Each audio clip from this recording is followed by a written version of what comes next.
In this video, I'll be showing you guys on how to use Stremio on Quest 3. So let's get started. Now there are two ways here to download Stremio on your Quest 3. The first way is the easiest way, and it is using the official Stremio VR app. Now if you didn't know, Stremio has a VR version available in the Meta Quest store. So as you can see, this is the Meta Quest store, and if you go on your Quest 3, you can just open the store there. You can just go ahead and download Stremio.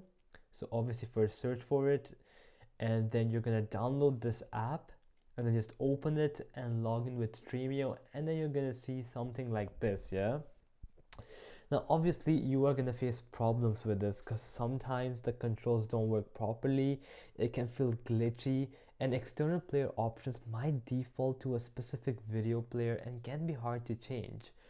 And that's why we have the second way, which is sideload the Android Stremio APK.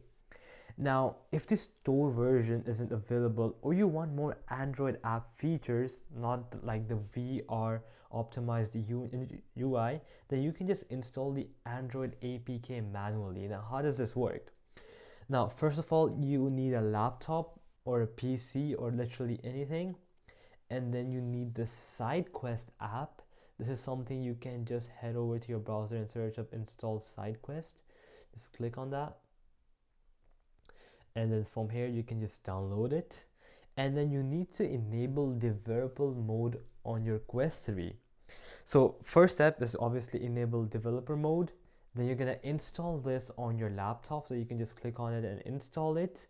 And inside this thing, you're gonna download the ARM64. I'm just gonna type it down for you guys. ARM64 Android APK of Stremio, okay? Of Stremio. Then you're gonna connect your headset or your Quest 3 to your PC and install via SideQuest. And then in the Quest menu, you open unknown sources to run it, and you may need to resize the app window once opened. And this gives you the normal Stremio app. It won't feel as VR native, but you can still stream content. So yeah, so this is the second way if you want no UI which is specific to VR. So alright guys, that'll be it for the video. I hope that it helped you out, and I'll be seeing you guys next time. Peace out.